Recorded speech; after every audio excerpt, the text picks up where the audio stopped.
வாங்க நண்பர்களே, நாம இப்போ தேங்காய் உப்புட்டு செய்யறது எப்படின்னு பார்க்கலாம். அந்த தேங்காய் உப்பு செய்ய தேவையான பொருட்கள் என்னென்னனாக்க தேங்காய், வெல்லம், ஏலக்காய், பொட்டுக்கடலைய மிக்சியில அரைச்சு பொடி பண்ணி வச்சுக்கிட்டது, இது நமக்கு தேவையான பொருட்கள். அப்புறம் மைதா மாவு, இதெல்லாமே நமக்கு தேவை. ஸோ ஃபர்ஸ்ட் நம்ம தேங்காய் என்ன பண்ணோம்னாக்க வறுத்துக்கலாம். நல்லா வாசம் வர வரைக்கும் வறுக்கணும். வறுத்ததுக்கு அப்புறம் அதை எடுத்து ஒரு இதுக்கு மாத்திக்கலாம். மாத்திட்டு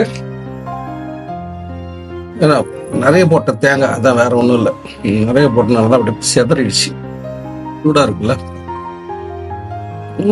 நாங்கெல்லாம் செய்வோம். சமையல் பண்ணும்போது எல்லாம் ஒரு மாடுமான சுத்தமாக வண்டி தாப்பா முடிஞ்சதுக்கு அப்புறம் அப்புறம் வெள்ளத்தை போட்டு அதில் கொஞ்சம் மீடியமான ஸ்லோவில் வச்சு அதை கொஞ்சம் இளக்கிக்கணும்.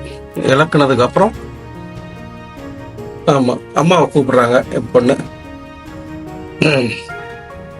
அப்புறம் நம்ம இந்த கொஞ்சம் தண்ணி ஊற்றி நல்லா கொஞ்சம் இலக்கமாக பண்ணிக்க வேண்டியதுதான். அப்போதான் நம்ம தேங்காய் போட்டு பிடிக்கிறதுக்கு, உருண்டை பிடிக்கிறதுக்கு கரெக்டாக இருக்கும். தேங்காயை போட்டு அப்படி கொட்டிக்க வேண்டியதுதான். தேங்காவை நல்லா போட்டு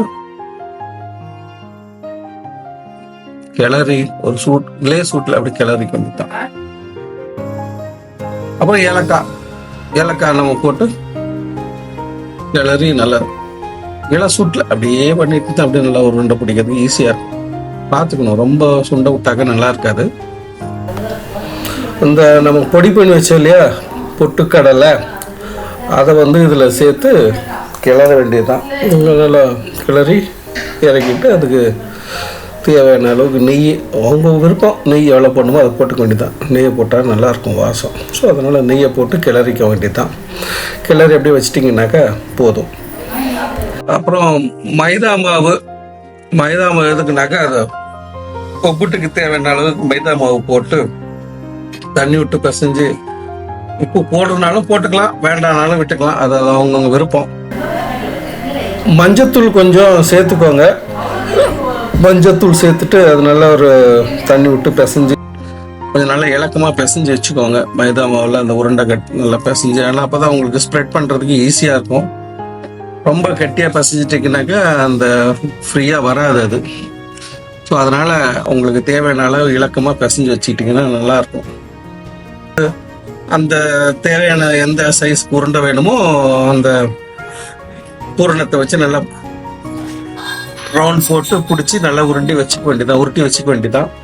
அதுக்கப்புறம் தேவையான அளவு மைதா மாவு உருண்டை போட்டு வச்சுட்டு அதை அப்படியே எண்ணெய் தடவி அந்த பிளாஸ்டிக் ஷீட்ல ஸ்ப்ரெட் பண்ணி வச்சுக்கிட்டா, ஸ்ப்ரெட் பண்றதுக்கு அதுதான் ஈஸியா இருக்கும். நல்லா ஸ்ப்ரெட் பண்ணதுக்கு அப்புறம் அதில் அந்த பூரணத்தை எடுத்து உள்ளே வச்சுட்டு நல்லா 3-4 சுற்றிட்டு உருண்டை மாதிரி பிடிச்சிட்டு அந்த உருண்டையை வச்சு நம்ம கையால் தட்டி மெலிசாக தட்டி வச்சுக்க வேண்டியதான்.